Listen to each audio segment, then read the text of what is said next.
إن الحمد لله نحمده ونستعينه ونستغفره ونعوذ بالله من شرور أنفسنا ومن سيئات أعمالنا من يهده الله فلا مضل له ومن يضلل فلا هادي له وأشهد أن لا إله إلا الله وحده لا شريك له وأشهد أن محمدا عبده ورسوله صلى الله تعالى عليه وعلى آله وصحبه وسلم تسليما كثيرا أما بعد فأعوذ بالله من الشيطان الرجيم والذين جاءوا من بعدهم يقولون ربنا اغفر لنا ولإخواننا الذين سبقونا بالإيمان ولا تجعل في قلوبنا غلا للذين آمنوا ربنا إنك رؤوف رحيم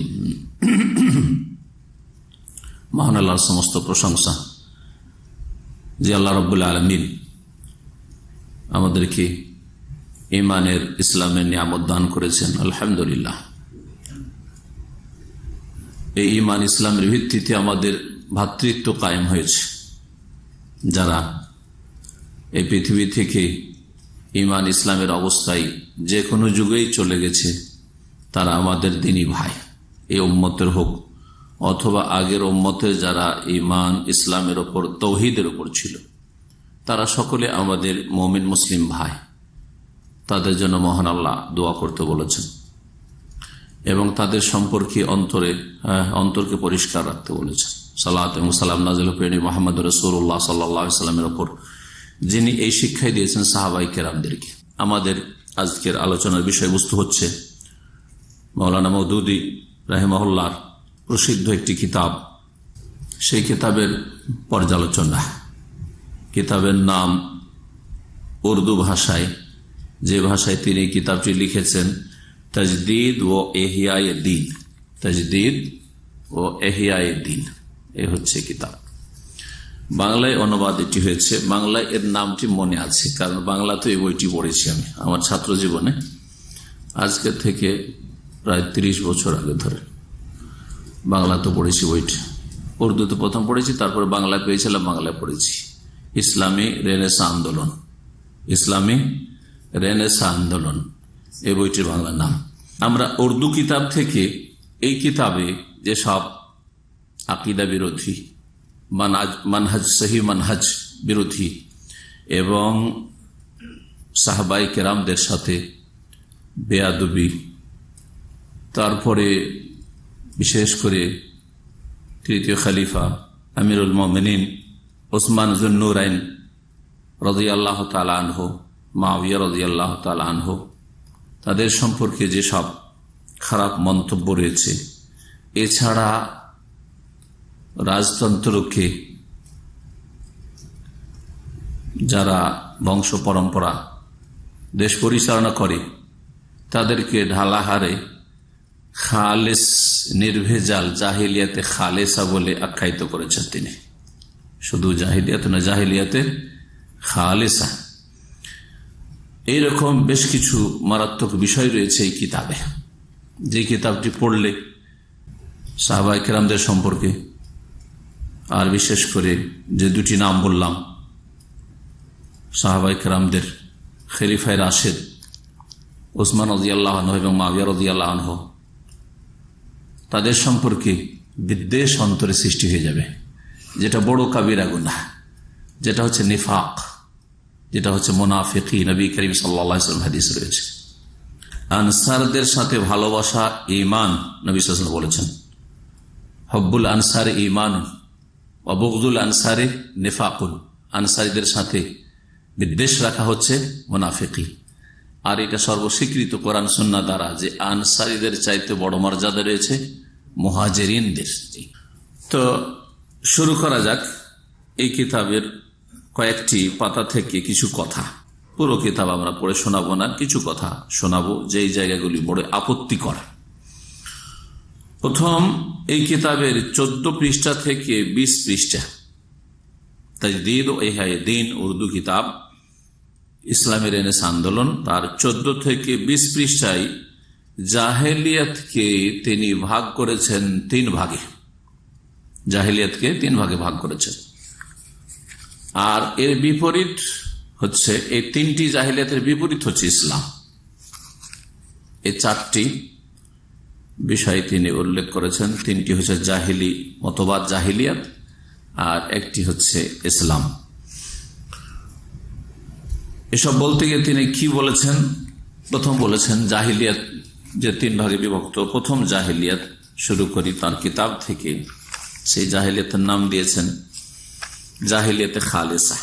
প্রথম হেডলাইন হচ্ছে তার জিন্দেগি কে চার নজরিয়ে, মানব জীবনের চারটি থিওরি, চারটি মতবাদ। আর চারটি বলতে গিয়ে প্রথম বলছেন জাহিলিয়াতে খালেসা, নির্ভেজাল জাহিলিয়াত, মানে একবার খাঁটি জাহিলিয়াত, যাতে কোন কল্যাণের, ভালোর, ইসলামের সংমিশ্রণ নেই, জাহিলিয়াত খালেসা। দ্বিতীয় যেটা তিনি বলেছেন সেটা হচ্ছে জাহিলিয়াতে মুশরিকানা, 16 পৃষ্ঠায় জাহিলিয়াতে মুশরিকানা জাহিলিয়াত, মানে এমন জাহিলিয়াত যেটা মানুষকে মুশরিক বানিয়েছে, মুসলিম সমাজের লোককে। তৃতীয় জাহিলিয়াত বলছেন জাহিলিয়াত রাহেবানা, বৈরাগ্যবাদ জাহিলি মতবাদ, এমন জাহিলিয়াত যেটি হচ্ছে বৈরাগ্যবাদ, জাহিলিয়াতে রাহেবানা বা সংসার ত্যাগী হয়ে যাওয়ার কি জাহিলিয়াত। এই তিনটি জাহিলিয়াত উল্লেখ করার পরে তিনি 4 নম্বরে বলেছেন इस्लाम। चौथा मा बादत तबई नजरिया वो है जो अम्बिया अलैहिमुस्सलाम ने पेश किया है। चतुर्थ जेटी प्रकृतिर বাইরের প্রাকৃতিক জগতে যা দেখা যায় না, যেই মতবাদটি সেটি আম্বিয়া আলাইহিসসালাম গণ পেশ করেছেন, সেটা হচ্ছে ইন্নাদ-দীনা ইনদাল্লাহিল ইসলাম।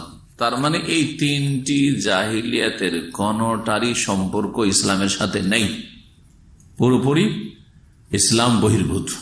এখন সংক্ষেপে জাহিলিয়াতে খালেসা কি? জাহিলিয়াতে খালেসা বলতে তিনি বলছেন যে उनमें से पहले नजरिया को हम জাহিলিয়াতে খালেসা से ताबीर करते हैं। বলতে প্রথম যে থিওরিটি, প্রথম যে মতবাদটি, সেটাকে আমি নির্ভেজাল খাঁটি জাহিলিয়াত বলে আমি প্রকাশ করেছি বা ব্যক্ত করেছি। আর उसका खुलासा यह है, যার সার কথা হচ্ছে এই যে কায়নাত का ये सारा निजाम एक इत्तेफाकी हंगामा वजूद ও জহুর है, যে পৃথিবীটা এমনিতে प्राकृतिक भाव चले एसছে, जिसके पीछे कोई हिकमत, कोई मसलहत और कोई मकसद कार फरमा नहीं है। এই সৃষ্টিতে কোনো প্রজ্ঞা আছে, কোনো লক্ষ্য উদ্দেশ্য আছে, যে উদ্দেশ্যে এই পৃথিবীর সৃষ্টি হচ্ছে এসব নয়, এসব কথা বলে এই জাহিলিয়াতে খালেসার মধ্যে সবকিছুই চলে আসবে, যতগুলি বাদ আছে ধরেন, পুঁজিবাদ আর সমাজবাদ, যতগুলি বাদ আছে, তন্ত্র মন্ত্র আছে, এগুলো তো আছেই। কিন্তু যে বিষয়টিকে জাহিলিয়াতে খালেসা এখানে বলতে চেয়েছেন তিনি আলোচনা করতে গিয়ে, কারণ বিষয়বস্তু হচ্ছে তাজদিদ, সংস্কার। মানে এই ইসলামের 1400 বছরের ইতিহাসে মুজাদ্দিদিন বা তাজদিদ, সংস্কারের কাজ বা আন্দোলনের কাজ, ইসলামী আন্দোলনের কাজ কারা সত্যিকার অর্থে করেছে, আর কারা জাহিলিয়াতের দিকে নিয়ে গেছে মুসলিম জাতিকে। বুঝতে পেরেছেন এই কথা? কারণ বইয়ের বিষয়বস্তু হচ্ছে তাজদিদ ও ইহয়ায়ে-দিন। তাজদিদ মানে সংস্কার,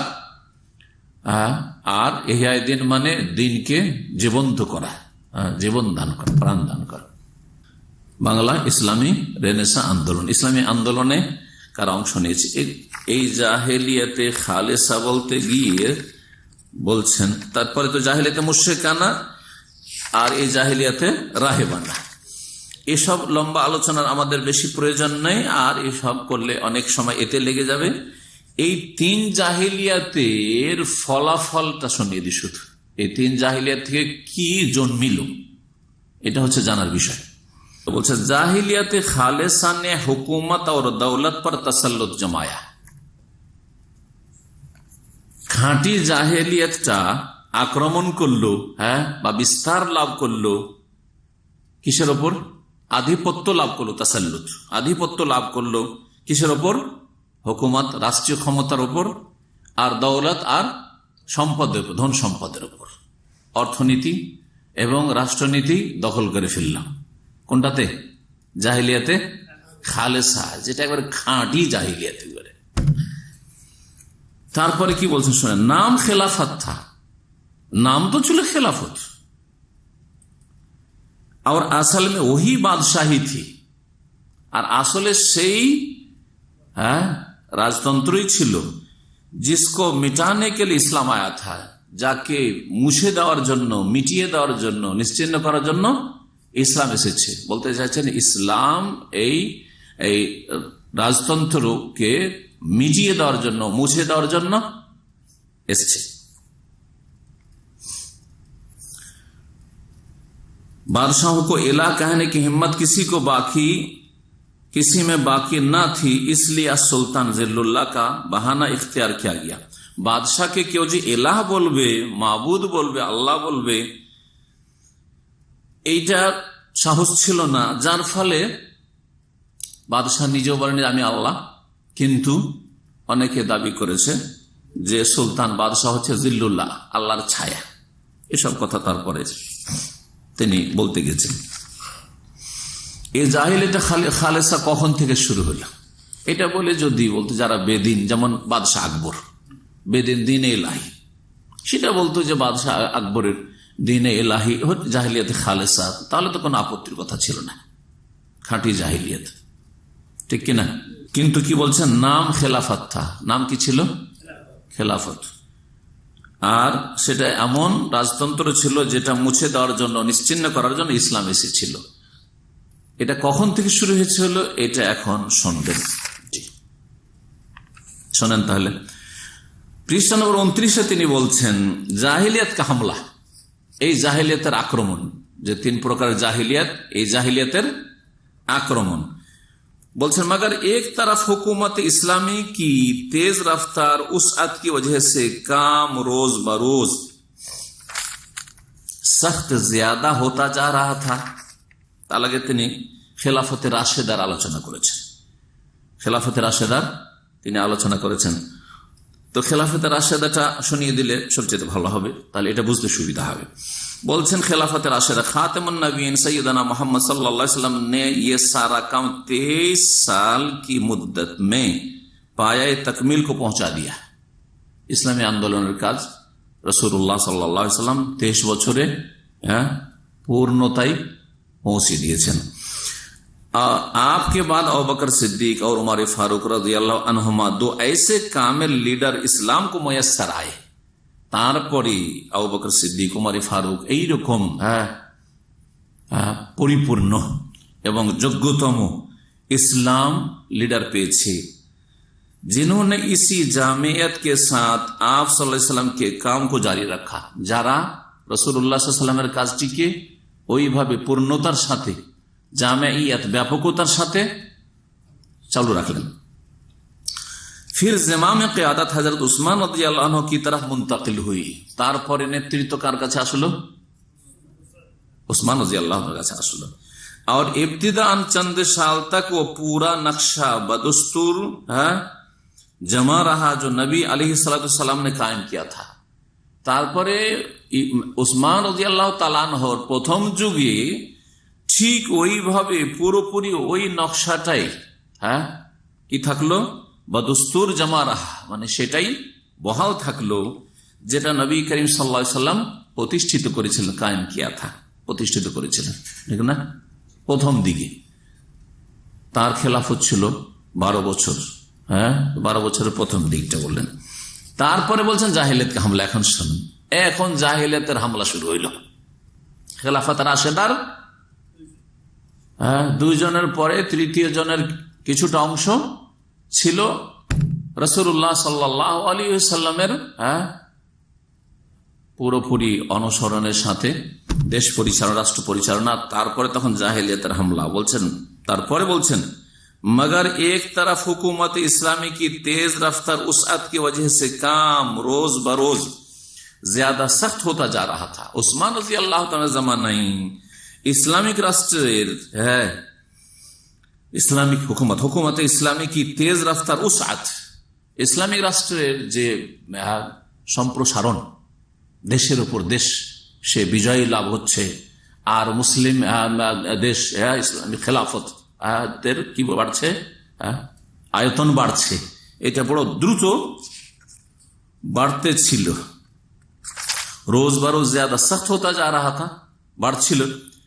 और दूसरी तरफ हजरत उस्मान रज़ी अल्लाह अन्हु जिन पर इस कार्य अजीम का बार रखा गया था उन तमाम खुसूसियत के हामिल ना थे। একদিকে দেশের আয়তন কি হচ্ছে, বৃদ্ধি পাচ্ছে, বিজয়ী লাভ হচ্ছে। উসমান রাজি আল্লাহ তাআলার জামানায় মুসলিম দেশ সবচেয়ে বড় আকার ধারণ করেছে। জি হ্যাঁ, ওমর রাদিয়াল্লাহু তাআলার পরে। তো এই সময়টাই কি হলো, একদিকে তো দেশ বড় হচ্ছে, দেশের আয়তন বাড়ছে, দ্বিতীয় দিক ছিল কি উসমান রাদিয়াল্লাহু তাআলার উপর যে এই গুরুভার দেওয়া হয়েছিল বা চাপানো হয়েছিল, উন तमाम খুসুসিয়াত কে হামিল না থে, এই যে তিনি ভার বহন করবেন তিনি, তার জন্য যেসব বৈশিষ্ট্যের দরকার সেগুলি তার মধ্যে ছিল না। আবার উর্দুটা পড়ে দিই। दूसरी तरफ हजरत उस्मान जिन पर इस कार्य अजीम का बार रखा गया था, हजरत उस्मान रज़ी अल्लाह ताला अन्हु যার উপর এই कार्य अजीम মানে বড় কাজ, कार्य अजीम কার মানে কাজ, বড় কাজ, এক গুরুত্বপূর্ণ কাজের দায়িত্ব ন্যস্ত করা হয়েছিল তার কাঁধে। ইন तमाम খুসুসিয়াত কে হামিল না থে বা উন तमाम খুসুসিয়াত কে হামিল না থে, ওই সব বৈশিষ্ট্য তার মধ্যে ছিল না जो उनके जलीलुल कदर पेश रवाओं को आता हुई थी। तार पूर्वे जे दुईजन আবু বকর সিদ্দিক, উসমান রাদিয়াল্লাহু, ওমর ফারুক রাদিয়াল্লাহু আনহুমা, দুইজনের মধ্যে যে বৈশিষ্ট্যগুলি ছিল সেটা কার মধ্যে ছিল না, ওসমান রাদিয়াল্লাহু তাআলা ছিল না। দেখছেন কিভাবে আঘাত করছে মওদুদি ওসমান রাদিয়াল্লাহু তাআলার উপর। সেজন্য কি হলো बोलছেন, इसलिए उनके जमाना खिलाफत में जाहिलियत को इस्लामी निजाम इज्तिमाई के अंदर घुस आने का मौका मिल गया। এই যে ওই বৈশিষ্ট্যগুলি ছিল না, যার ফলে তার খেলাফতের যুগে ইসলামের যে সামাজিক অবস্থা, ইসলামী নিজাম ইজতেমাই মানে সামাজিক যে সিস্টেম, তাতে জাহেলিয়াতের অনুপ্রবেশের সুযোগ হয়ে গেল, সুযোগ ঘটল, মৌকা মিল গিয়া। যখন জাহিলিয়াতে ঢুকে পড়ার সুযোগ পেয়ে গেল, এই রাস্তা বন্ধ করার জন্য उस्मान রাদিয়াল্লাহু তাআলা বলছেন, हजरत उस्मान ने अपना सर देकर इस खतरे का रास्ता रोकने की कोशिश की मगर वो ना रुका। তিনি নিজের মাথাটা দিয়ে মানে শাহাদাত বরণ করে এই যে ভয়াবহ পরিণাম ছিল সেটা থেকে মুক্ত হওয়ার বা মুক্ত করার চেষ্টা করলেন, কিন্তু তা হলো না, रुकलो ना। उसके बाद हजरत अली रजी अल्लाह अन्हु आगे बढ़े और उन्होंने इस्लाम के सियासी इख्तिदार को जाहिलियत के तसल्लुत से बचाने की इंतहाई कोशिश की। तारपरे तिनी ইসলামের যে রাজনৈতিক ক্ষমতা, সিয়াসি ইখতিদার, রাজনৈতিক যে ক্ষমতা, এটাকে জাহেলিয়াতের দাপট থেকে বা আধিপত্য থেকে বাঁচাবার সর্বাত্মক কি করলেন, চেষ্টা করলেন, ইন্তেহাই কোशिश की। मगर उनकी जान की कुर्बानी भी इस इनकलाब माकूस को ना रोक सकी। তার জীবনটাকে কোরবানি করে দিও তাতে বাধা দেওয়া সম্ভব হলো না। आखिरकार खिलाफत अला मिनहाज नबुआ का दौर खत्म हो गया।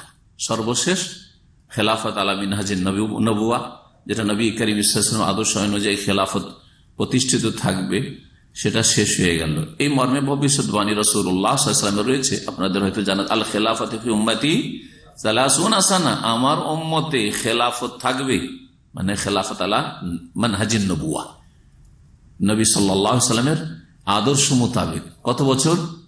30 বছর। রাসূলুল্লাহ সাল্লাল্লাহু আলাইহি ওয়াসাল্লাম 30 বছর বলছেন, কিন্তু মাওলানা মওদুদি বলতে চাইছেন যে উসমান রাদিয়াল্লাহু তাআলা প্রথম যুগটাই ছিল, আর তারপরে তখন কিন্তু জাহেলিয়াত ঢুকে পড়েছে।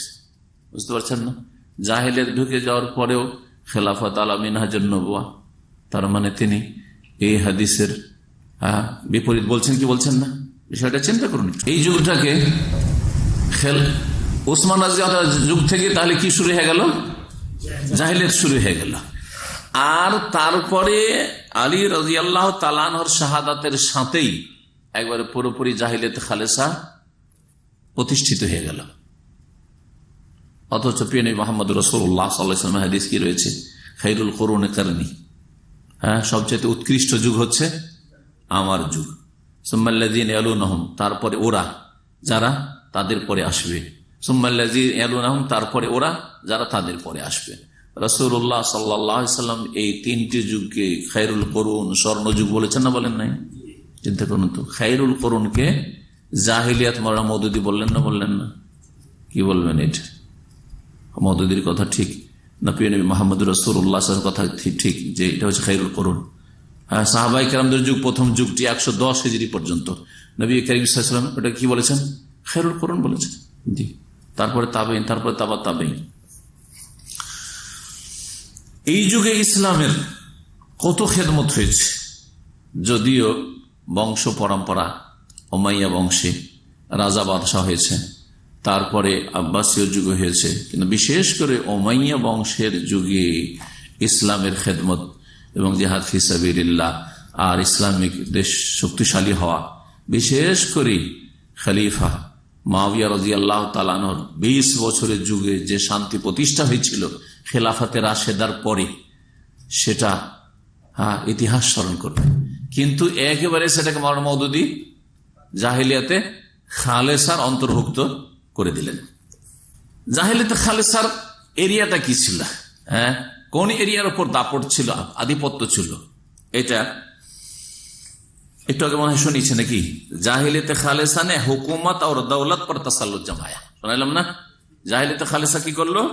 রাষ্ট্রীয় ক্ষমতা এবং ধন সম্পদের ওপর আধিপত্য বিস্তার লাভ করলো। নাম খেলাফত কথা, নাম ছিল খেলাফত, মুআবিয়া রাদিয়াল্লাহু আনহু खलीफा और असल में वही बादशाही थी, और আসলে ছিল কি? সেই রাজতন্ত্র ছিল जिसको मिटाने के लिए इस्लाम आया था, যেটা মুছে দেওয়ার জন্য ইসলাম এসেছে। চিন্তা করুন। অথচ রাসূলুল্লাহ সাল্লাল্লাহু আলাইহি ওয়াসাল্লাম যখন বললেন যে 30 বছর পরে কি সুম্মা তাকুনু মুলকান, তারপরে কি হবে? রাজতন্ত্র হবে। না জাহিলিয়ান বলেছেন, না দলালান বলেছেন, বরং মুআবিয়া রাদিয়াল্লাহু তাআলাকে খায়রুল মুলুক বলা হয়েছে। সবচেয়ে শ্রেষ্ঠ বাদশা, সবচেয়ে শ্রেষ্ঠ বাদশা। তারপরে মাঝখানে এ উমাইয়া বংশেই একজন অত্যন্ত ন্যায়পরায়ণ খলিফা রাশেদ আল্লাহ সৃষ্টি করেছেন, তার নাম হচ্ছে ওমর ইবনে আব্দুল আজিজ। তাকে মুজাদ্দিদদের যে সিলসিলা, মুজাদ্দিদদের যে নাম তিনি উল্লেখ করেছেন মাওলানা মওদুদী এই কিতাবে উল্লেখ করতে গিয়ে ওমর ইবনে আব্দুল আজিজ রাহমাতুল্লাহ নাম উল্লেখ করেছেন। তিনি একজন সংস্কারক, তিনি একজন মুজাদ্দিদ উল্লেখ করেছেন। আর তার যুগটা ছিল প্রত্যেক 100 বছর একজন করে মুজাদ্দিদ আসবে। তো রাসূলুল্লাহ সাল্লাল্লাহু আলাইহি ওয়াসাল্লামের পরে 100 হিজরির দিকে তার যুগটা, 100 হিজরির দিকেই তার যুগটা। যদিও অল্প সময় তিনি ছিলেন, কিন্তু বড় ধরনের তিনি সংস্কার এবং ইসলাহ আর তাজদীদের কাজ করেছিলেন। যত জুলম অত্যাচার ছিল, আর যত আপনার বেঈমানি আত্মসাৎ ছিল, আর যত লুটপাট ছিল, আর এইসব যে সবগুলির অবসান ঘটিয়েছিলেন। এবং বললেন এই যত ধন সম্পদ আছে সমস্ত ধন এইসব পেলে কোথায় তোমরা? এত টাকা পয়সা, এত ধন সম্পদ, এত জমি জায়গা পেলে কোথায়? এগুলো কোত্থেকে আসলো? তোমরা যেহেতু এই শাসক বংশ, সুতরাং তোমাদের কাছে ওখান থেকে এসে, সুতরাং কারো রাখা চলবে না, সব জমা করে এখানে, সব জমা করে, কিচ্ছু রাখা চলবে না। বিশাল সংস্কার তার দ্বারা হয়েছে। এই জন্য অনেক ওলামায়ে কেরামরা আহলে সুন্নাত ওয়াল জামাতের পঞ্চম খলিফায়ে রাশেদ কাকে বলেছেন? আলী রাদিয়াল্লাহু তাআলার পরে ওমর ইবনে আব্দুল আজিজ রাহিমাহুল্লাহকে বলেছেন। আর কেউ বলেছেন হাসান রাদিয়াল্লাহু তাআলাকে খলিফায়ে রাশেদ, পঞ্চম খলিফা রাশেদ বলেছেন। কিন্তু যারা বলেননি তার নামটি খলিফা রাশেদ, এই জন্য বলেননি যে তিনি খলিফা রাশেদ ছিলেন, অবশ্যই তিনি খলিফা রাশেদ ছিলেন, কিন্তু তার সময়টুকু মাত্র 6 মাসেরও কম ছিল, যার ফলে সেটাকে অনেকে উল্লেখ করেননি। ওমর ইবনে আব্দুল আজিজ রহমতুল্লাহ আলাইকে খলিফা আল খলিফা রাশেদ আল খামিস বলেছেন। জি, এই ওমর ইবনে আব্দুল আজিজ রাহিমাহুল্লাহ সম্পর্কে তিনি কি বলেছেন এই মৌদুদি, এটাও শোনাবো। আলী রাদিয়াল্লাহু তাআলা আনহুর পরে কোন ধরনের খেলাফত কায়েম হলো এটা শোনাইনি। মুশরিকানা জাহিলিয়াতটা কি করেছে এটা তার সাথে শুনি। যখন জাহিলিয়াত আলোচনা আসলো, মুশরিকানা জাহিলিয়াতটা আধিপত্য বিস্তার করেছে বা আক্রমণ করেছে জনগণের উপর, যার ফলে তাদেরকে তাওহীদের রাস্তা থেকে সরিয়ে নিয়ে গিয়ে শিরক বিদআতের রাস্তায় নিয়ে গেছে। এই কথা বলতে চেয়েছে। তাওহীদ থেকে শিরকে, যে যুগে শিরক শুরু হয়েছে, এই তাসাউফের নামে বিদআত শুরু হয়েছে, তারপরে বিদআত থেকে শিরক শুরু হয়েছে, কবর মাজার পূজা শুরু হয়েছে, এগুলিকে জাহিলিয়াতে মুশরিকানা বলেছে, ঠিক আছে। তারপর হচ্ছে জাহিলিয়াতে রাহিবানা, বৈরাগী জাহিলিয়াত বা বৈরাগ্যবাদের জাহিলিয়াত। বলছে জাহিলিয়াত রাহিবানা ने उलमा और मशाइख जुहाद और पाकबाज लोगों पर हमला किया। এই যে বৈরাগ্যবাদের জাহিলিয়াত, সেটা আলেমদের ওপর, মাশায়েখদের ওপর, পীরদের ওপর আর আবেদ জাহেদদের ওপর হামলা করেছে, যারা নেক লোক তাদের উপর হামলা করেছে।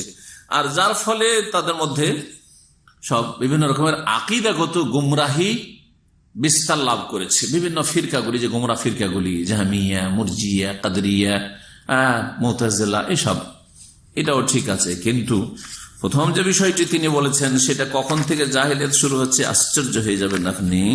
30 নম্বর পৃষ্ঠায় আলী রাদিয়াল্লাহু তাআলা আনহুর খেলাফতের সাথে কি শেষ হয়ে গেল? খেলাফত আলা মিনহাজে নবুয়া শেষ হয়ে গেল। খেলাফত আলা মিনহাজে নবুয়া শেষ হয়ে গেল আলী রাদিয়াল্লাহু তাআলার সাথে, এটা ঠিক। কিন্তু মাঝখানে উসমান রাদিয়াল্লাহু তাআলার জামানায় জাহিলিয়াত বিস্তার লাভ করলো, এটা হচ্ছে গুমরাহি, এটা হচ্ছে তার ভ্রষ্টতা। আর তারপরে শোনেন না, জাহিলিয়াত পুরোপুরি জাহিলিয়াত চলে আসছে কখন? বলছেন और इस तरह हुकूमत की असास इस्लाम के बजाय फिर जाहिलियत पर कायम हो गई। अली रजी अल्लाह तआला पढ़े बोलছেন जो उसके बाद हजरत अली रजी अल्लाह आगे बढ़े और उन्होंने इस्लाम के सियासी इख्तिदार को जाहिलियत के तसल्लुत से बचाने की इंतहाई कोशिश की, मगर उनकी जान की कुर्बानी भी इस इनकलाब माकूस काउंटर रेवोल्यूशन इंग्लिश लिखছেন को ना रोक सकी और आखिरकार खिलाफत अला मिनहाज नबुवा का दौर खत्म हो गया।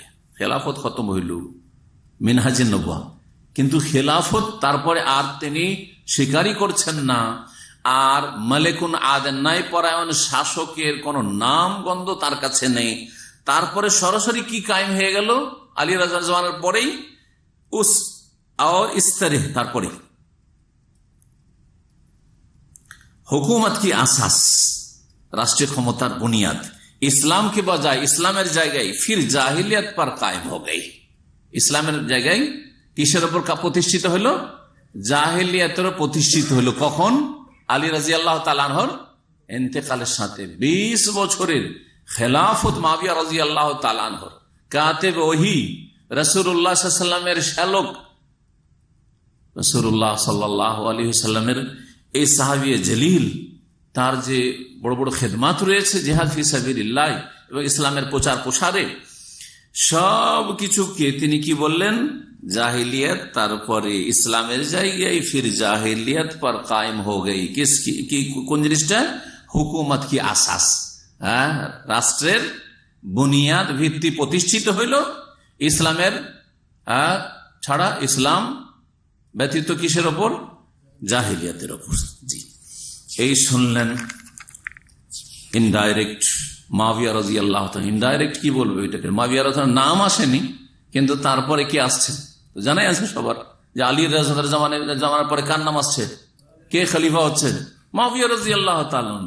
সেই যুগে ইসলাম নেই, কি কায়েম হয়েছে? রাষ্ট্রীয় ক্ষেত্রে জাহিলিয়াত প্রতিষ্ঠিত হয়েছে। 39 পৃষ্ঠায় উমর ইবনে আব্দুল আজিজ রাহিমাহুল্লাহ সম্পর্কে কি বলছেন শুনেন। মুজাদ্দিদ কামেল কা মাকাম, বলতে চাইছেন যে মুজাদ্দিদ দুই রকম, আংশিক মুজাদ্দিদ আর একটা হচ্ছে পূর্ণাঙ্গ মুজাদ্দেদ। মুজাদ্দেদ কামেল আর মুজাদ্দেদ হচ্ছে নাকেস, বা জুজবি, আংশিক। মুজাদ্দেদ কামেলের মর্যাদা, এই কিতাবে উনি যেটা প্রমাণ করতে চেয়েছেন যে মুজাদ্দেদ কামেল সেই ব্যক্তি হবে যেই ব্যক্তি সার্বিক সংস্কারের সাথে সাথে রাষ্ট্রীয় ক্ষমতা নিজের হাতে নিতে পেরেছে, আর না হলে সে মুজাদ্দেদ কামেল নাই। সুতরাং ইবনে তাইমিয়া রাহিমাহুল্লাহ তার কাছে মুজাদ্দেদ কামেল না। জি, মুজাদ্দেদ আলফে সানিকে মুজাদ্দেদ বলে তিনি লিস্টে নিয়ে এসছেন, কিন্তু তিনিও যেহেতু রাষ্ট্রীয় ক্ষমতায় ছিলেন তো মুজাদ্দেদ কামেল না। আর শেখুল ইসলাম আহমদ আব্দুল্লাহ রাহিমাহুল্লাহ তো নামই নিয়ে আসেনি। এই আরব উপদ্বীপ থেকে যে শিরক আর বিদআত উৎখাত করে, আর এ আলে সৌদ হাফিজাহুমুল্লাহ তাদের সাথে তাদের সহযোগিতায় দাওয়াতের কাজ তাওহীদ এবং সুন্নাহর ভিত্তিতে যে করেছেন, আর যার বরকত সারা পৃথিবীতে আজকে আমরা ভোগ করছি। জি, মদিনা ইসলামিক ইউনিভার্সিটি হোক, অথবা জামিয়াতুল ইমাম আল ইমাম ইসলামিক ইউনিভার্সিটি রিয়াদের হোক, অথবা ইসলামিক সেন্টারগুলি হোক, এই সবের মাধ্যমে সারা পৃথিবীতে যে সহি দাওয়াত, কোরআন সুন্নাহর দাওয়াতের প্রচার প্রসার হয়েছে, এমন কোন দেশ নেই যেখানে শাইখুল ইসলাম মুহাম্মদ আব্দুল্লাহ রাহিমাহুল্লাহর দাওয়াতের বরকত আপনি দেখতে পাবেন না। তাওহীদের চর্চা, সুন্নাহর চর্চা, শিরক বিদআত সম্পর্কে চিন্তা, যে এগুলোকে কি করে উঠাইতে হবে এবং এগুলোর উৎখাত কি করে করতে হবে, এটা কোত্থেকে তৈরি হলো। জি হ্যাঁ, কিন্তু তার নাম মোটেই না এখানে। এই জন্য অনেক ওলামারা বলেছেন যে মৌলানা মওদুদী কামেল মুজাদ্দেদ, বললাম কি যে সার্বিক জীবনে ঈমান আমলের সংস্কারের সাথে সাথে কি করতে হবে, রাষ্ট্রীয় ক্ষমতা হাতে পেতে হবে, তাহলে মুজাদ্দেদ কামেল হওয়া যাবে। তো উনি সেই স্বপ্নটা দেখছিলেন, কিন্তু সেই স্বপ্নের বাস্তবায়ন আর হলো না। জি, সেই স্বপ্নের বাস্তবায়ন হলো না। না পশ্চিম পাকিস্তানে হয়েছে, পাকিস্তান আমলে যখন দুই পাকিস্তান একসাথে ছিল, আর না পশ্চিম পাকিস্তানে এখন পর্যন্ত হয়েছে, আর না বাংলাদেশে হয়েছে, না তিনি যে ভারত থেকে তার জামাত ইসলামী শুরু করেছিলেন, প্রতিষ্ঠা করেছিলেন, সেখানে হয়েছে, কোথাও হয়নি। তার জীবদ্দশায় হয়নি, এখন পর্যন্ত হয়নি। সুতরাং যে স্বপ্ন তার ছিল যে মুজাদ্দেদ কামেল এই সংজ্ঞা করে যদি রাষ্ট্রীয় ক্ষমতা হাতে চলে আসে, তাহলে মুজাদ্দেদ কামেলের এই লকবটা আমার ভাগ্যে আসবে। জি, উমর ইবনে আব্দুল রাহমাতুল্লাহ আলাইহি সার্বিক ক্ষেত্রে সংস্কার করেছেন, তাহলে মুজাদ্দেদ কামেল তো হয়ে যেতে পারবেন তিনি, কিন্তু না, সামান্য জন হইতে পারলেন না। आश्चर्य कथा उन्हीं बोलते हैं कथा जी। मुझे तारीफ पर नजर डालने से मालूम होता है कि अब तक कोई मुजद्दिद कामिल पैदा नहीं हुआ है। ইতিহাসের ওপর নজর দিলে জানা যায় যে এখন পর্যন্ত কোন কামেল মুজাদ্দিদ জন্মই নেয়নি, কামেল মুজাদ্দিদ জন্মই নেয়নি। करीब था, खूब संभावना ছিল कि उमर इब्न अब्दुल अजीज इस मनसब पर फायज हो जाते। এই মর্যাদা যে মুজাদ্দিদ কামেলের লকব উপাধি এবং এই মর্যাদা অর্জন করে নিতেন, হাসিল করে নিতেন কে? উমর ইবনে আব্দুল্লাহ রাহিমাহুল্লাহ তাআলা। বড়ই সম্ভাবনা ছিল, মগর ও কামিয়াব না হো সকে, কিন্তু তিনি সফল হতে পারলেন না। মুজাদ্দিদ কামেল হওয়ার ক্ষেত্রে সফল হতে পারলেন না। আমি নিজের পক্ষ থেকে শোনাচ্ছি না জি। আলোচনা রেকর্ড হচ্ছে, ওতে এটা ইনশাআল্লাহ তাআলা স্ক্যান করে দিয়ে দেওয়া হবে, স্পষ্ট লেখা আছে তার জি। আবার পড়ি, উর্দুটা খুব সহজ উর্দু আছে, বুঝতেও কোনো অসুবিধা নেই। करीब था कि उमर इब्न अब्दुल अजीज रहमहुल्लाह इस मनसब पर फायज हो जाते। এই मनसब মানে বুঝতেন, এই পোস্ট, হ্যাঁ, এই মর্যাদা আই সফলতা লাভ করতেন। মগর ও কামিয়াব না হো সকি, কিন্তু তিনি কামিয়াব হতে পারলেন না। ইন্না লিল্লাহি ওয়া ইন্না ইলাইহি রাজিউন। কেন পারলেন না? কেন পারলেন না জানেন? বলছে যে তিনি যে এই রাষ্ট্রীয় ক্ষমতাটা পেলেন কিসের ভিত্তিতে? বংশ পরম্পরা পেলেন, বংশ পরম্পরা পেলেন। তিনি উমাইয়া বংশের বলে উমাইয়া বংশের শাসক, তাকে কি করলো ওলি আহাদ, যুবরাজ, আর তারপরে তিনি যে খেলাফত পেয়ে গেলেন, তিনি শুরার মাধ্যমে পেলেন না, তিনি ওইভাবে পেলেন না যেভাবে আবু বকর সিদ্দিক রাদিয়াল্লাহু তাআলা বা ওমর রাদিয়াল্লাহু তাআলা আনহু, ওমর রাদিয়াল্লাহু তাআলার নাম উল্লেখ করা হয়েছে, নাম তো এর উল্লেখ করা হয়েছে। তারপরে উমর ইবনে আব্দুল আজিজ রাহমাতুল্লাহ আলাইহির বাপ খলিফা ছিলেন না, তার বংশের অন্যজন খলিফা ছিলেন, তাকে খেলাফতের স্থলাভিষিক্ত করা হয়েছিল।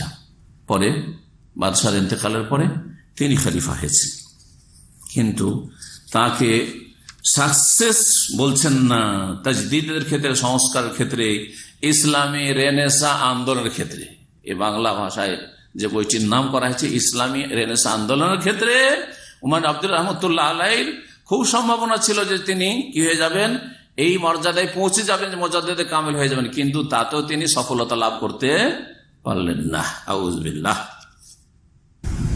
একটি কথা মাওলানা মওদুদী খুব বেশি বেশি তার লিখনীতে উল্লেখ করে, সেটা হচ্ছে হুকুমতে ইলাহি, হুকুমতে ইলাহিয়া, যেটা সম্পর্কে এর আগে বলেছি যে পরবর্তী সংস্করণগুলিতে হুকুমতে ইলাহিয়ার টার্মটাকে একামতে দিনে কি করে দিয়েছে, বদলে দিয়েছে। যখন অনেক ওলামায়ে কেরামরা, আহলে হাদিস ওলামারা, বড় বড়, তারপরে দেওবন্দি ওলামারা পর্যন্ত তারা আপত্তি করলো এবং তার ফতোয়া লাগলো যে কোন কথা নিয়ে আসলে যেটা 1400 বছরের ইতিহাসে আসেনি, তখন বদলানো হয়েছে।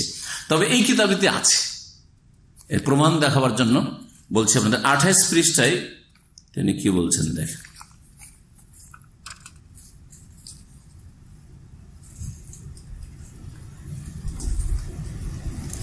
এই 28 পৃষ্ঠায় হুকুমত ইলাহিয়া শব্দ ব্যবহার তিনি করেছেন। আর তার সাথে সাথে আরেকটি যেটা গুরুত্বপূর্ণ বিষয়, এখানে গুরুত্বপূর্ণ বিষয়, সেটা হচ্ছে যে সমস্ত নবী রসুলগণের দাওয়াতের মুখ্য উদ্দেশ্য কি ছিল, আসল লক্ষ্য উদ্দেশ্য কি ছিল। জি, এই বিষয়টি দিয়ে স্পষ্ট হয়ে যাবে, যা তিনি এখানে উল্লেখ করেছেন যে মাওলানা মওদুদীর সাথে এবং জামাতে ইসলামের সাথে সালাফি ওলামাদের এবং সালাফিদের, আহলে হাদিস ওলামাদের, আহলে হাদিস আকীদা এবং মানহাজের আকীদাগত ইখতিলাফ রয়েছে। কোন ফিকহি দ্বিমত নয়, বরং আকীদাগত দ্বিমত রয়েছে, বরং লক্ষ্য উদ্দেশ্যে ইখতিলাফ রয়েছে। কি রয়েছে?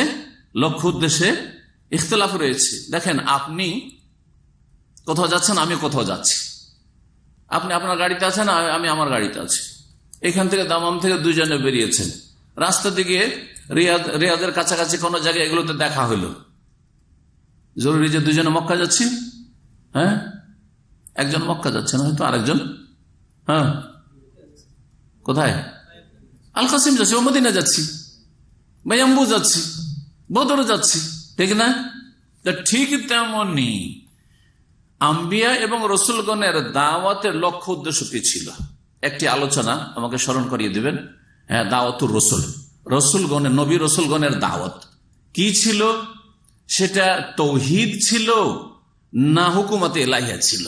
একটা আলোচনা করব, আর একটা আলোচনা সংক্ষেপে করব যেগুলোতে এই আকীদাগত যে পার্থক্যগুলি সালাফি ওলামাদের সাথে মাওলানা মওদুদী এবং জামাত ইসলামে রয়েছে, সেগুলি পয়েন্ট টু পয়েন্ট সংক্ষেপে বলবো, যাতে করে যারা সংক্ষেপে শুনতে চায় ওখান থেকে শুনবে, আর যারা বিস্তারিত জানতে চায় এই কিতাবে যে রেফারেন্স দিচ্ছি সেগুলো শুনবে।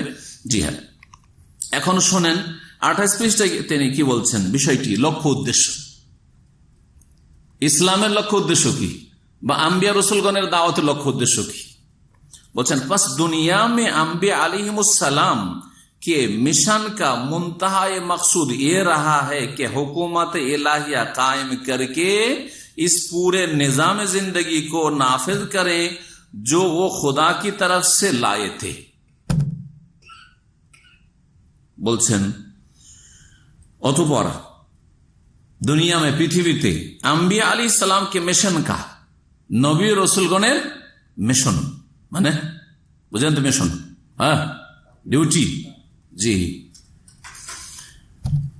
তাদের ডিউটি যে আল্লাহ লাগিয়েছে, এই ডিউটির মুনতাহায়ে মাকসুদে রাহা হয়, লাস্ট টার্গেট একটা হচ্ছে, লাস্ট টার্গেটের আগে কিছু আরো টার্গেট থাকে আমাদের, থাকে না?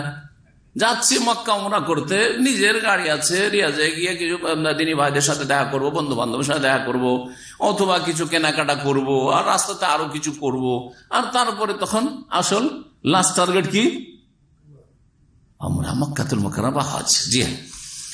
তো বলছেন যে আম্বিয়া রসুলগণের মিশনের মুনতাহায়ে মাকসুদ, মানে লক্ষ্য উদ্দেশ্যের শেষ লক্ষ্য উদ্দেশ্য, লাস্ট টার্গেট যেটাকে বলা হয়, সেটা কি ছিল? ইয়ে রাহা হয় কে হুকুমতে ইলাহিয়া কায়েম করকে, আল্লাহর হুকুমত কায়েম করে, আল্লাহর রাজত্ব কায়েম করে, इस पूरे निजामे जिंदगी को नाफिज करें, সেই পূর্ণাঙ্গ জীবন বিধানের বাস্তবায়ন করবেন, जो ও खुदा की तरफ से लाए थे, যা আল্লাহর পক্ষ থেকে নবী রাসূলগণ নিয়ে এসেছেন। তার মানে নবী রাসূলগণের দাওয়াতের, ইসলামের লক্ষ্য উদ্দেশ্য কি ছিল? সর্বশেষ বা সর্বোচ্চ লক্ষ্য উদ্দেশ্য কি ছিল? হুকুমতে ইলাহিয়া কায়েম করা, তার মানে রাষ্ট্রীয় ক্ষমতা প্রতিষ্ঠিত করা বা হাসিল করা। জি, পক্ষান্তরে আপনারা এতদিন তাওহীদ তো যথেষ্ট শিখেছেন, আলহামদুলিল্লাহ। নবী রাসূলগণের দাওয়াতের লক্ষ্য উদ্দেশ্য কি? তাওহীদ প্রতিষ্ঠা করা। ওয়ালাকাদ বাআসনা ফি কুল্লি উম্মাতিন রাসূলা, নিশ্চয় প্রত্যেক জাতিতে আমি একজন করে রাসূল প্রেরণ করেছি। এই মর্মে কি বললে? সবকে লক্ষ্য উদ্দেশ্য, মুখ্য লক্ষ্য উদ্দেশ্য, লাস্ট টার্গেট আখলাক চরিত্র সংস্কার হবে, ইবাদত বন্দেগীকে সুন্দর করা হবে, ঠিক না? কুসংস্কারও দূর করা হবে, আর মেলা কিছুর সংশোধন হবে, আকীদা আমল সবকিছু সংশোধন হবে। কিন্তু সবচেয়ে বড় যেটা টার্গেট, সবচেয়ে বড় যেটা লক্ষ্য উদ্দেশ্য, সর্বশেষ যেটা লক্ষ্য উদ্দেশ্য, সেটা হচ্ছে তাওহীদ, আর বিশেষ করে তাওহীদুল উলুহিয়া, তাওহীদুল ইবাদা, ইবাদতের ক্ষেত্রে, উলুহিয়াতের ক্ষেত্রে তাওহীদ আল্লাহ প্রতিষ্ঠা করা। কারণ রুবুবিয়াত মক্কার মুশরিকরা মানত, নূহ আলাইহিস সালামের যুগের মুশরিকরা রুবুবিয়াত আল্লাহকে রব বলে, সৃষ্টিকর্তা বলে মানত। এখন হিন্দুরা সৃষ্টিকর্তা বলে না, যে আমাকে দুর্গা সৃষ্টি করেছে, বা লক্ষ্মী সৃষ্টি করেছে, বা সরস্বতী সৃষ্টি করেছে, ওরাও বলে যে সৃষ্টিকর্তা, ওপরওয়ালা। ওরাও আল্লাহকে, ওপরওয়ালাকে পালনহার বলে। আমরা পালন কর্তা বা প্রতিপালক বলছি, ওরা কি বলে? পালনহার বলে না, যে আমাদের দেবদেবী পালনহার। তো তাওহীদে রুবুবিয়াত মুশরিকরা যুগে যুগে স্বীকার করেছে, শুধু সমস্যা ছিল উলুহিয়াত, ইবাদত বন্দেগী না। ইবাদত বন্দেগী সবগুলি আল্লাহর না, ভাগাভাগি। আল্লাহর ইবাদত আমরা করব, আর এইসব দুর্গা দরগার ইবাদত করে, সিজদা করে, তাদের কাছে চেয়ে, তাদের জন্য মান্নত করে, তাদের জন্য জবাই করে, কি করব? ওসিলা, এদেরকে মাধ্যম বানিয়ে, ওসিলা বানিয়ে এদের শাফাত নিয়ে আল্লাহর কাছে পৌঁছিব। হাওলাই শাফাআউনা ইনদাল্লাহ, এরা আমাদের জন্য সুপারিশ করবে আল্লাহর নিকটে। কোরআনে কারীমে আল্লাহ রাব্বুল বলছেন, মা নাবুদুহুম, এদের পূজা করতাম না। এদের আসলে লক্ষ্য উদ্দেশ্য পূজা করা নয়, কিন্তু কি জন্য করছি? ইল্লা লিয়ুকাররিবুনা ইলাল্লাহি যুলফা, সূরা জুমার। জি, আমাদেরকে আল্লাহর সান্নিধ্যে পৌঁছে দেবে, আল্লাহর নিকটবর্তী করে দিবে। আমরা পাপী তাপী, আমরা অনেক দূরে আল্লাহ থেকে, সরাসরি কি করে আল্লাহর কাছে পৌঁছিব? সমস্ত মুশরিক জাতি, আর প্রথম শিরক শুরু হয়েছে কোন জামানা থেকে? নূহ আলাইহিস সালামের যুগ থেকে। সেই যুগের মুশরিকরা, আর তারপরে নবী মুহাম্মদ সাল্লাল্লাহু আলাইহি ওয়াসাল্লামের যুগের মুশরিকরা, আর বর্তমান যুগের মুশরিকরা, সমস্ত মুশরিকরা উলুহিয়াতের ক্ষেত্রে শিরক করে থাকে। রুবুবিয়াতের ক্ষেত্রে কিছু কিছু মুশরিক শিরক করে, কিন্তু রুবুবিয়াতের অনেক কিছু, মানে কিছু কিছু ক্ষেত্রে হয়তো শিরক আছে, সবগুলিতে শিরক নেই। যেমন সৃষ্টিকর্তা কখনো বলেন না। রিজিক দেওয়ার ক্ষেত্রে, রিজিক দেওয়া তো রুবুবিয়াতের একটা অংশ, সেই ক্ষেত্রে হয়তো শিরক করে যে বাবার কাছে গেলেও কিছু পাবো। হিন্দুরা বলে সরস্বতীর কাছে গেলে বিদ্যা দিতে পারবে, বিদ্যার দাতা, তাই না? আর লক্ষ্মীর কাছে রুজি পাওয়া যাবে। ওই রকমই মুসলিম সমাজে যারা শিরক করে, মুশরিক, তারা মনে করে যে খাজা বাবার কাছে বা শাহজালাল 18 সিটি গেলে, ওখানে গেলে মনের কামনা বাসনা পড়ে রোগ ভালো হবে, বা ওখানে গেলে তারা কিছু দিতে পারবে, ইত্যাদি ইত্যাদি। তো রুবুবিয়াত তো শিরক ঢুকে গেছে। এই জন্য অনেক তাওহীদের ওলামারা বলেছেন যে বর্তমান যুগে যারা মুশরিক তারা নবী সাল্লাল্লাহু আলাইহি ওয়াসাল্লামের জামানার মুশরিক, শেষ নবীকে, শেষ রাসূল মুহাম্মদ সাল্লাল্লাহু আলাইহি ওয়াসাল্লামকে যাদের হেদায়েতের জন্য প্রেরণ করা হয়েছিল মক্কার মুশরিকরা, তাদের চাইতে নিকৃষ্ট কয়েক দিক থেকে। তার মধ্যে একটা দিক হচ্ছে যে আরব মুশরিকরা যাদেরকে হেদায়েতের জন্য মুহাম্মদ রাসূলুল্লাহ সাল্লাল্লাহু আলাইহি ওয়াসাল্লামকে প্রেরিত করা হয়েছিল, তারা শুধু উলুহিয়াতে ইবাদতে শিরক করত, রুবুবিয়াতে শিরক করতো না। তারা কখনো বলতো না যে আমাদের লাত উজ্জা মানাত আমাদেরকে রুজি দিতে পারবে, আমাদের বিদ্যা দিতে পারবে, এইসব বলতো না। কিন্তু এখনকার মুশরিকরা কি বলে, খাজা বাবার দরবারে গেলে খালি হাতে ঘুরে আসা হয়নি, উনি দিতে পারেন। দাতা দরবার, মহান উদ্ধারকারী গৌসে আজম, গরিব নওয়াজ, এগুলি রবিবাতের শিরক না? উলুহিয়াতের শিরকের সাথে সাথে রবিবাতের শিরক। কয়েকটি দিক থেকে পার্থক্য আছে, তার মধ্যে এটা একটা দিক রয়েছে, সবগুলি এখন আর বলছি না। তাহলে কি জানতে পারলেন এখানে? মাওলানা মওদুদ বলতে চাইছেন যে নবী রাসূলগণের দাওয়াতের মুখ্য উদ্দেশ্য হচ্ছে হুকুমাতে এলাহিয়া কায়েম করা, রাষ্ট্রীয় ক্ষমতা অর্জন করা। আর সমস্ত সালাফে সালেহীন থেকে শুরু করে আজ পর্যন্ত যারা সালাফ এবং সালাফদের অনুসারী সালাফি উলামারা সকলেই একমত যে আম্বিয়া রাসূলগণের দাওয়াতের মুখ্য উদ্দেশ্য হচ্ছে তৌহিদুল ইবাদা, ইবাদতের ক্ষেত্রে তৌহিদ প্রতিষ্ঠা করা, তৌহিদ, আর বিশেষ করে তৌহিদুল ইবাদা বা তৌহিদুল উলুহিয়া। বলছেন তারপর আরো অবাক হবেন, বলছেন ইসি वजह से तमाम अंबिया ने सियासी इनकलाब बर्पा करने की कोशिश की। বলছেন যে সমস্ত নবী রাসূলগণের দাওয়াতের মুখ্য উদ্দেশ্য কি ছিল, বা সর্বশেষ লক্ষ্য উদ্দেশ্য কি ছিল? হুকুমতে এলাহি, আল্লাহর হুকুমত কায়েম করা। যার কারণে ইসি वजह से तमाम अंबिया ने, কত মিথ্যা কথা এটা, কত অবাস্তব কথা। तमाम अंबिया ने सियासी इनकलाब बर्पा करने की कोशिश की, রাষ্ট্রীয় বিপ্লব নিয়ে আসার কি করেছে তারা? প্রচেষ্টা চালিয়েছে। বলেন যে নবী রাসূলগণ রাষ্ট্রীয় বিপ্লব নিয়ে আসে, ইনকলাব মানে কি? বিপ্লব। রাষ্ট্রীয় বিপ্লবের জন্য তারা এসেছিলেন। দেখান তো দেখি কয়জন রাষ্ট্রীয় বিপ্লব করার জন্য কথা বলেছেন যে রাষ্ট্রীয় বিপ্লব ঘটাইতে হবে, বলেন দেখি। না তাদেরকে আল্লাহ যখন শর্ত পুরা হয়েছে তখন আল্লাহ কোন কোন নবী রাসূলকে দিয়ে দিয়েছেন, কোন কোন নবী রাসূলকে আল্লাহ রাব্বুল আলামিন কি করেছেন? খেলাফত দিয়ে দিয়েছেন। যেমন এর আগের আলোচনা বলেছি যে আল্লাহ খেলাফত দেবেন, শর্তগুলি পুরা করে দিলেন। একামতের দিনের আলোচনা তো বলেছেন।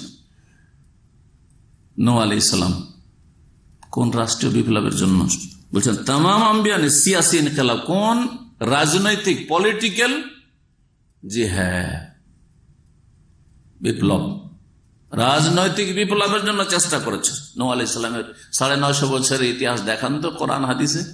জি ইব্রাহিম আলাইহিস সালাম কোন রাষ্ট্রীয় বিপ্লবের জন্য চেষ্টা চালিয়েছে, সেটা তাদের টার্গেট ছিল। বরং বাপ বাড়ি থেকে বের করে দিল, তিনি বেরিয়ে চলে গেলেন। কোথায় চলে গেলেন?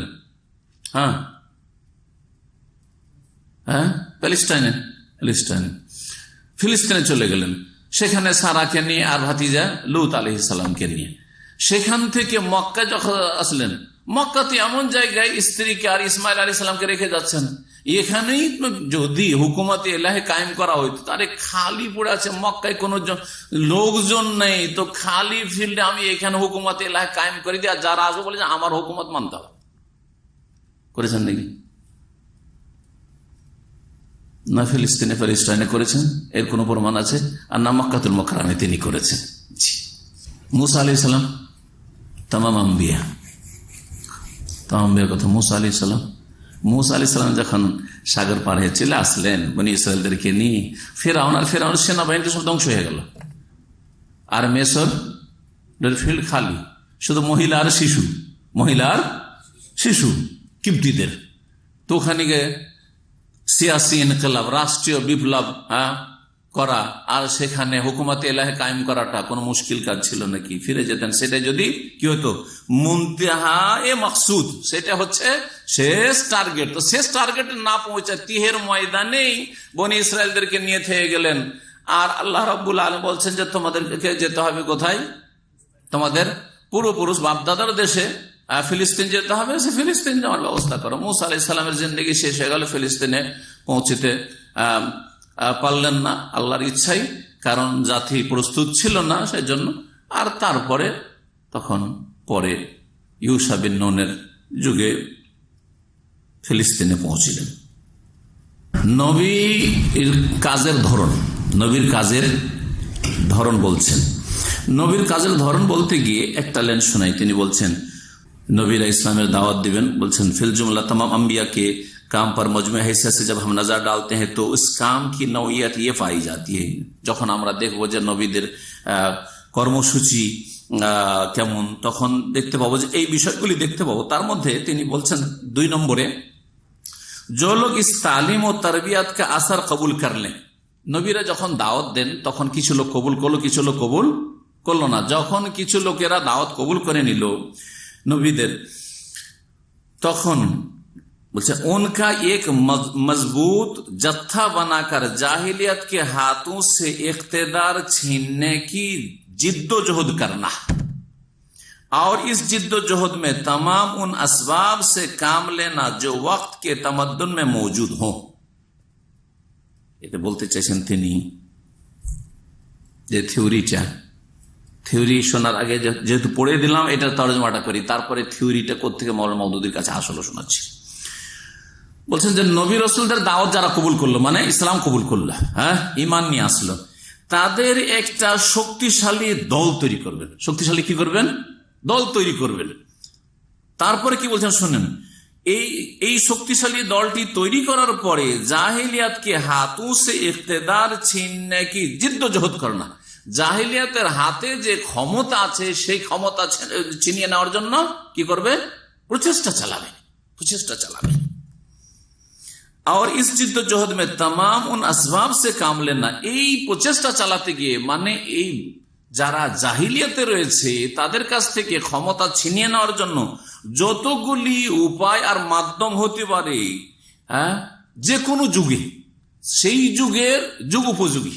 ধরেন আগের যুগে যেমন ছিল তেমন এখন না, এখনকার যুগের মতো যুগে যেমন অবস্থা রয়েছে, কোন আসবাব সে কাম লেনা, সেই মাধ্যমগুলি ব্যবহার করা, যে ওয়াক্তকে তামাদ্দুনে মৌজুদ, সেই সময়ের সভ্যতায় যেগুলো পাওয়া যাচ্ছে, অস্ত্র শস্ত্র ইত্যাদি, কৌশল ইত্যাদি, এইসব করে কি করতে হবে? ইখতিদার ছিননা, ক্ষমতা কি করতে হবে? ছিনিয়ে নিতে হবে। এই থিওরি সম্পর্কে গল্প শোনায়, সহি গল্প, মানে কাল্পনিক কোন গল্প নেই। আল্লাহ শেখ সফিউর রহমান মোবারকপুরি রাহিমাহুল্লাহ তাআলা আমাদের ওস্তাদ, ওনার কাছে লেখাপড়া করেছি। আর উনি একটা পত্রিকা জামিয়া সালফিয়া বানারস থেকে বেরোত, তার তিনি সম্পাদক ছিলেন। উর্দুতে পত্রিকা ছিল মুহাদ্দিস পত্রিকার নাম। ওই পত্রিকাতে কাশ্মীরের একজন আলেম, মওলানা মওদুদীর যুগে মওলানা মওদুদী ওই আলেমকে জামাতে ইসলামীতে সদস্য হওয়ার জন্য ইনভাইট করেছিলেন, দাওয়াত দিয়েছেন চিঠিতে। সেই আলেমের নাম হচ্ছে নাজির আহমদ কাশ্মীরি। উনি খুব পরহেজগার লোক ছিলেন, বড়ই ধার্মিক লোক ছিলেন, আখিরাতমুখী ছিলেন, দুনিয়া বিমুখ ছিলেন।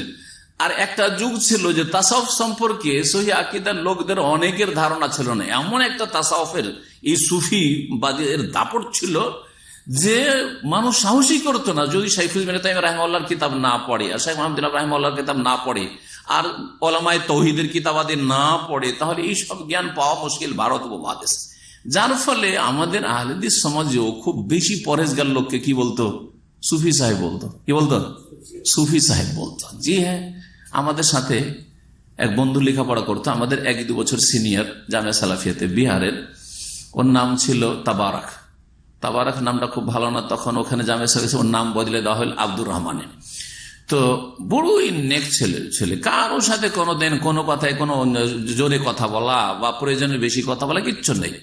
আজান হওয়ার আগে মসজিদে হাজির, আর প্রথম কাতার একবার ইমামের পিছনে, এইরকম পরহেজগার। এখানে এসব মাশাআল্লাহ মদিনা মসজিদে এত পরহেজগার উনি ছিলেন যে প্রতি বছর চলে যেতেন মক্কায়। যখন শেষ 10 দিনে রমজান মাসে আমাদের ছুটি হয়ে যেত, তখন এতেকাফে চলে যেতেন। তো আমি তার সঙ্গী হইতাম। আর এইভাবে 3 বছর আলহামদুলিল্লাহ সুযোগ হয়েছে। আমরা 2 জন থাকতাম, ও বেশি ভিড় ভাড়ে, আবার এতেকাপ ভালো হয় না, গল্প বেড়ে যায়। এই 2 জন থেকে এতেকাপ করতাম, আর 2 জনে একসাথে হোটেলে একবার খেতে যেতাম আর একবার বাকালা দিয়ে সারতাম, কারণ বারবার খেতে গেলে একবার খেতে গেলে 2-3 ঘন্টা চলে যায়। তো একবার গিয়ে খেতাম ওই কিয়ামুল লাইলের পরে, রাত 1টা-2টোর দিকে, 2:30টার দিকে এরকম। আর মাগরিব ইফতারিতে যে খেজুর থাকে, গাওয়া থাকে, তো হারামে যা থাকে, আর বাকালাতে গিয়ে ওই বাথরুম সারতে গিয়ে একটু বাইরে গেলাম, বাকালাতে গিয়ে একটা লাবান টাবান বা একটা জাবাদি, একটা দই খেয়ে নিয়ে এইভাবে আমরা এতেকাফ করেছি। তো প্রতি বছর ওই ভাই আসতো, তো ওর নাম জামিয়া সালফিয়া বানারসে আহলে হাদিস ছেলেরা মশহুর করে দিয়েছিল। কি নাম? সুফি তাবারক। কি? সুফি তাবারক। তো এই নজির আহমদ কাশ্মীরি, হ্যাঁ, আল্লামা নজির আহমদ কাশ্মীরি, ওনাকেও ওই সুফি নজির আহমদ কাশ্মীরি বলে লোকেরা জানত। নজির আহমদ কাশ্মীরি খুব বড় একজন আলেম ছিলেন। মওলানা মওদুদী সবাইকে তার এই জামাত ইসলামীতে জড়িত হওয়ার জন্য দাওয়াত চিঠি লিখেছেন। তার কাছে যখন চিঠি আসলো, তিনি ওই চিঠির জবাবে হ্যাঁ বলে ওই যে পোস্ট বক্স থাকে না, পোস্ট বক্সে ফেলে দিয়ে চলে এসেছে। এই ঘটনা আমাদের শেখ আলম, যে আমার কলিগ, হ্যাঁ, উনিও জানে। হ্যাঁ, কয়েকদিন আগে এই ঘটনা নিয়ে আলোচনা হচ্ছিল। ফেলে দেওয়ার পরে রাত্রে স্বপ্নে দেখছে যে তাকে যেন ইনভাইট করা হয়েছে জার্মান থেকে, তাকে যেন দাওয়াতনামা এসছে কোত্থেকে? জার্মান থেকে। আরে জার্মানি থেকে আমার কাছে দাওয়াতনামা আসলে এইরকম কেন স্বপ্ন দেখলাম? সকালবেলা পেরেশান। তারপরে তিনি ভাবলেন যে আমি খুব ভুল করেছি, এই চিঠিতে যে ওকে করে দিয়েছি, ঠিক আছে, আপনার জামাত ইসলামীতে যেহেতু লক্ষ্য উদ্দেশ্য ভালো, খেলাফত কায়েম হবে আর হবে, তো হ্যাঁ যে করে দিয়েছে, না চিঠিটা নেব। চিঠি নেব কি করে? পোস্ট বক্সে ফেলে দিয়েছি। পোস্ট বক্স সকালবেলা খুলবে, তার আগে পোস্ট বক্সের কাছে এসে নজির আহমদ সাহেব দাঁড়িয়ে আছে। যেমন পোস্ট বক্সটা খুলেছে, চিঠিগুলো নিয়ে যাবে, দেখেছেন না এককালে আপনারা, চিঠি খুলে না যাবে, তখন বলছে এই চিঠিটা আমার, আসলে এতে আমার জরুরি কিছু আরো লিখার আছে, চিঠিটা আমাকে দাও, আমি এখন ছাড়বো না, ওনাকে বারবার চিঠি লিখবো না, আমি চিঠিটা ফিরিয়ে দাও, ফেরত দাও। এই চিঠি ফেরত নিয়ে চলে আসে, সাথে সাথে নিয়ে এসে ছিঁড়ে পুড়িয়ে দিলেন। কথা বোঝা গেছে? উনি স্বপ্নের তাবিরে বলছেন যে আমি এই জার্মানের দাওয়াত, এই স্বপ্নকে দেখলাম। তারপরে ওই আপনার ধারাবাহিকভাবে প্রতি মাসে এই আল্লামা নজির আহমদ কাশ্মীরির লিখনী আসতো জামাত ইসলামের গুমরাহি সম্পর্কে আর মওদুদীর গুমরাহি সম্পর্কে। ধারাবাহিক কয়েক মাস ধরে চলেছে, আর আমি প্রতি মাসে পড়তাম সেটা। ওই পত্রিকাগুলি যদি এখন থাকতো, জামিয়া সালফিয়া বানারস গেলে হয়তো পাওয়া যাবে তাদের কাছে কপি, তাহলে তো আপনাদেরকে দেখাইতে পারতাম। কিন্তু ও তো যুগ হয়ে গেল 1985 আর 86, 1985 আর 86 সেই সময় পড়েছি, তখন ওই পত্রিকাগুলি ধারাবাহিকভাবে প্রকাশ করেছে। তাতে একটা লাইন আমার মুখস্থ আছে, যা পড়েছি তার লিখনী থেকে। তিনি বলছেন যে मौलाना मौदूदी ने इस्लाम का लेबादा ओढ़ के हेगेल का नजरिया पेश किया है। इस्लाम का लेबादा ओढ़ के, लेबादा माने लेबास, पोशाक। मौलाना मौदूदी ইসলামের পোশাক পরিধান করে কি পেশ করেছে? হিগেল কা নজরিয়া পেশ কিয়া, হিগেলের থিওরি, মতবাদ পেশ করেছে। সুতরাং ইসলামের যে ব্যাখ্যাটা এক্সপ্লেন করেছেন, একামতে দিন বা হুকুমতে এলাহে কায়েম করায়, এবং নবী রাসূলগণের দাওয়াতের লক্ষ্য উদ্দেশ্য ছিল হুকুমতে এলাহে কায়েম করা, এটা হচ্ছে হিগেলের থিওরি থেকে নেওয়া, হিগেলের থিওরি থেকে নেওয়া। তার উপরে কি করেছে? ইসলামের পোশাক পরিয়ে দেওয়া হয়েছে, বা নিজে ইসলামের পোশাক পরে কি করেছে? হিগেলের মতবাদ পেশ করেছে। এই হিগেলের মতবাদ কি ছিল? আপনারা যারা বিজ্ঞান আর দর্শন এসব পড়েছেন, হিগেল একজন দার্শনিক।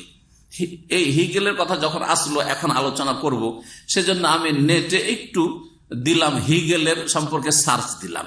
হিগেল একজন জার্মান দার্শনিক ছিলেন। হিগেল একজন জার্মান দার্শনিক। তার থিওরি কি ছিল? তার থিওরি ছিল যে মানব সমাজে 2 জাতি আছে। মানব সমাজে কি আছে? 2টো জাতি আছে। একটা হচ্ছে সর্বহারা জাতি, আর একটা হচ্ছে পুঁজিবাদী জাতি, বর্জুয়া। বুঝা গেছে? সর্বহারা মানে কিছু নেই, না বাড়ি, না ঘর, না টাকা, না পয়সা, না জমি, না জায়গা, কিচ্ছু নেই, খালি আম, কিচ্ছু নেই ওদের কাছে। এমন মেলা লোক ছিল বিশেষ করে, আর এখনো অনেকে আছে অত্যন্ত অভাবী, ফুটপাতে বসবাস করছে, সর্বহারা। আর আরেক দল হচ্ছে বর্জুয়া, জমিদার, তাদের জমি জায়গা হাজার হাজার বিঘা জমি, জি, টাকার শেষ নেই তাদের কাছে, পুঁজিবাদী। বলছে এই মানব সমাজ দুই ভাগে বিভক্ত। তো এর থিওরি ছিল, হেগেলের থিওরি ছিল যে সর্বহারাদের একটা দল তৈরি করতে হবে। সর্বহারাদের কি করতে হবে? একটা শক্তিশালী দল তৈরি করতে হবে। এই শক্তিশালী বাহিনী তৈরি করে বর্জুয়াদের কাছে, এই জমিদারদের কাছে, পুঁজিপতিদের কাছে যে ধন সম্পদ কুক্ষিগত হয়ে আছে সবকে ছিনিয়ে নিতে হবে। সবকে কি করতে হবে? ছিনিয়ে নিয়ে সর্বহারাদের মাঝে বিতরণ করতে হবে। কথা বোঝা গেছে কিনা?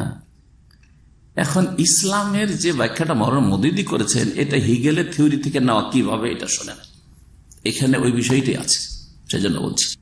মৌলানা মওদুদী যেহেতু জেনারেল লাইনে লেখাপড়া করা, হ্যাঁ, দর্শন সম্পর্কে বড় পণ্ডিত, হ্যাঁ, দ্বীন ইসলাম সম্পর্কে তিনি চেষ্টা করেছেন, কিন্তু চেষ্টায় তিনি ব্যর্থ হয়েছে সেই চেষ্টায় সহি দ্বীন পর্যন্ত তিনি পৌঁছিতে পারেননি। দ্বীন ইসলাম সম্পর্কে তার একটা ভুল ধারণা বড় থেকে গেছে এই বিষয়ে। তিনি ইসলামকে এইভাবে বুঝেছেন যে মুসলিম সমাজে একদল আছে, হ্যাঁ, জালেম শাসক, হ্যাঁ, যারা জাহিলিয়াতে খালের সাথে একটু আগে পড়লেন এই কিতাবে, যারা জাহিলিয়াতে নিমজ্জিত রয়েছে, যারা ভোগবিলাসী, হ্যাঁ, ভোগবিলাসী, অঢেল ধন সম্পদের মালিক এবং অসৎ নেতৃত্ব ইত্যাদি একটা দল। আর একটা দল হচ্ছে সলেহিনদের দল। ওই যে সর্বহারা থেকে উনি কি নিয়েছেন? সলেহিনদের দল, নেক লোক, মুসলিম সমাজের নেক লোকের একটা দল। তো মৌলানা মওদুদী ইসলাম সম্পর্কে ব্যাখ্যা করতে বললেন যে নেক লোকদের এমন একটা দল তৈরি করতে হবে শক্তিশালী, সলেহিনদের, যে এই শক্তিশালী দলটি ইসলামিক আন্দোলন করে কি করবে? রাজনৈতিক বিপ্লব ঘটাবে। আর এই জালেম অসৎ শাসকদের কাছে যে ক্ষমতা আছে আর ধন সম্পদ কুক্ষিগত আছে, এদের কাছ থেকে জোরপূর্বক ছিনিয়ে নেবে। কথা বলছে হেগেলের থিওরিটা ধন সম্পদের ক্ষেত্রে ছিল, আর মৌলানা মওদুদী ওটাকে ফিট করলেন কিসের উপর? ইসলামের উপর। একদল নেক লোক আর একদল অসৎ লোক, অসৎ নেতৃত্বের কাছ থেকে ছিনিয়ে নিতে হবে সলিহ ভালো মানুষদেরকে। আর এই জন্য তাদের আলোচনায় শুধু ইসলামী আন্দোলন। আপনি ইসলামী আন্দোলনে অংশ নিচ্ছেন না কেন? হ্যাঁ, আপনি তো মাশাআল্লাহ ধার্মিক লোক। কোন একটা ধার্মিক ছেলেকে যদি দেখে, দিনদার ছেলে দেখে, চট করে বলে আপনি ইসলামী আন্দোলনে একটা অংশ নিচ্ছেন না কেন? জি হ্যাঁ, প্রথম যখন ইসলামিক সেন্টার আজকে থেকে 20 বছর আগে এখানে কাজ শুরু করলাম, তখন এক দুজন নেতা গোছের লোক আসতেন, এই নামের নেতা, তাদের নাম জানা আছে আর খুব খাতির আছে। এক ভাই যিনি বিশেষ করে আসতেন এই কাজটা করার জন্য, উনি দেশে চলে গেছেন, কিন্তু দীর্ঘদিন ছিলেন। আল্লাহ যেন সহি রাস্তার দিকে ফিরে আসার তৌফিক দান করেন। তো ওনার কাজই ছিল, আমার যখন বক্তব্য সাপ্তাহিক আলোচনা হইতো মঙ্গলবারে, তখন তো আলোচনার পরে উনি শুধু খুঁজতেন যে কোনটাকে স্বীকার করা যায়। এখান থেকে ইসলামিক সেন্টারে যারা আসছে তারা মানে একটু দিন পথ ভালোবাসে, তারা ওখানে আসার পরে বলতো যে আপনি তো মাশাআল্লাহ সেন্টার আসছেন, তা আমাদের অনেক ইসলামিক বই পুস্তক আছে, আর তারপরে আমাদের অনেক কার্যক্রম আছে, আমাদের শুক্রবারে সকালবেলা আমাদের প্রশিক্ষণ হয় ইত্যাদি। তারাকে তফসির করার দায়িত্ব দিয়ে দেয়। এই যুবকগুলোকে যারা আসছে তাদেরকে একদিন তফসিরের দায়িত্ব, তুমি সূরা আসরের তফসির করবে, তুমি সূরায়ে ইজা জা নাসরের তফসির করবে, সূরা ফালাক নাসের ইখলাসের করবে, ভাগ করে দেয়। মজাও লাগে যে আমি তো বক্তা হয়ে গেলাম, আমি তো মুফাসসির হয়েই গেলাম। তো এতে এই টোপ দেওয়ার জন্য আসতো। আর তখন এই গভর্নর হাউসের পিছনে তাদের জামাত ইসলামীর অফিস ছিল, যে অফিসও গিয়েছি আমি, হ্যাঁ, যে অফিসে গিয়েছি, এখান থেকে সরে গেছে, এখন অফিস অন্য জায়গায় তাদের। আর এখন খুব আত্মগোপন করে তারা এখানে কাজ করছে, কিন্তু একসময় তো খোলাখুলি তারা কাজ করেছে। কি বুঝলেন এখন? মওলানা মওদুদী জি দ্বীন ইসলামের যে ব্যাখ্যাটা করেছে, সে ব্যাখ্যাটা এরকম যে অসৎ নেতৃত্বের কাছ থেকে কি করতে হবে? সলেহীন সৎ লোকদেরকে ক্ষমতা কেড়ে নিতে হবে, ছিনিয়ে নিতে হবে। আর এই জন্যই দেখছেন এই সমস্ত আন্দোলন, এটা করতে গিয়ে গণতন্ত্র ছাড়া প্রথম মওলানা মওদুদী চেষ্টা করলেন। আগামী সপ্তাহে গণতন্ত্রের আলোচনা আসবে আরেকটি কিতাব থেকে। তার গণতন্ত্র ছাড়া চেষ্টা করলেন, কিন্তু দেখলেন যে গণতন্ত্র ছাড়া তো পারছি না, ক্ষমতায় চেনার, কারণ গণতন্ত্রের সিস্টেম এখন হয়ে গেছে। তখন তিনি কি করলেন, ডেমোক্রেসি, গণতন্ত্রের অংশ নেওয়াকে জায়েজ করে, যেটাকে প্রথম দিকে কুফরি বলে ফতোয়া দিয়েছেন যে জমহুরিয়ত বা ডেমোক্রেসি বা গণতন্ত্র হচ্ছে কুফরি মতবাদ, মওদুদির কিতাব, আগের কিতাবগুলিতে আছে। আর সেটাকে পরে বললেন যে এখন এটা ছাড়া আমাদের কোনো উপায় নাই। জি। আর এই গোলাম আজম রাহমাহুল্লাহ তিনি এই কথাই লিখেছেন, তার একটা বই ওটি দেখেছিলাম আজকে থেকে 10-12 বছর আগে। তিনি লিখছেন যে আমরা যে গণতন্ত্রতে অংশ নেব না, ইলেকশনে অংশ নেব না, তাহলে আমরা ইসলামিক নেতৃত্ব কি করে প্রতিষ্ঠা করব? হ্যাঁ, কি করে একামতের দিন করবো? মানে একামতের দিন মানে ক্ষমতা দখল করা তলেহীনদের, এই তলেহীনকে মানে খারাপ লোকগুলিকে কি করতে হবে, উৎখাত করতে হবে, আর এদের কাছ থেকে ক্ষমতা আমাদেরকে ছিনিয়ে নিতে হবে। এটা হচ্ছে ইসলামের ব্যাখ্যা, আর এটা হচ্ছে আম্বিয়া রসুলগণের সর্বশেষ আর সবচাইতে বড় কি লক্ষ্য, উদ্দেশ্য। আবার শোনাবো কথাটি, बस दुनिया में अंबिया अलैहिस्सलाम के मिशन का मुंतहा मकसूद ये रहा है कि हुकूमत इलाहिया कायम करके इस पूरे निजाम जिंदगी को नाफिज करें जो वो खुदा की तरफ से लाए थे।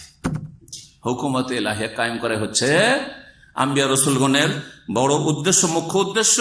আর এর জন্য কি করতে হবে, নবীদের কাজের ধরনের মধ্যে একটি দ্বিতীয় পয়েন্টে বলছেন যে এই কাজের জন্য কি করতে হবে, যারা তরবিয়ত কবুল করবে এবং ইসলাম কবুল করে নেবে, উনকা এক মজবুত জত্থা বানাকার, মানে একটা দল, শক্তিশালী একটা দল তৈরি করতে হবে।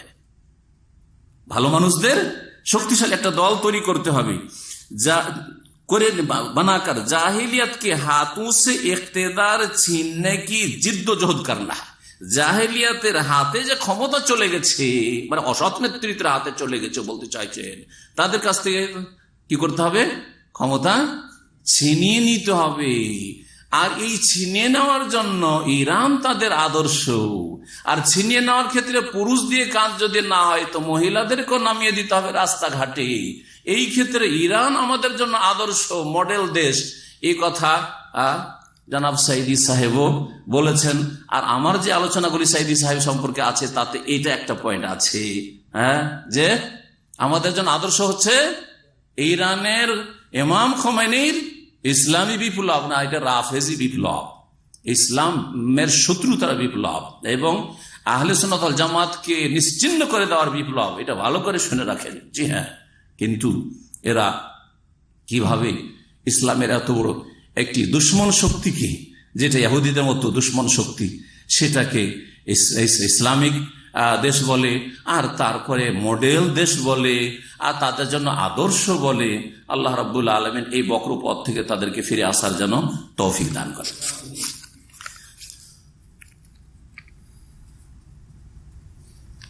আলোচনা মোটামুটি শেষ হয়ে গেছে।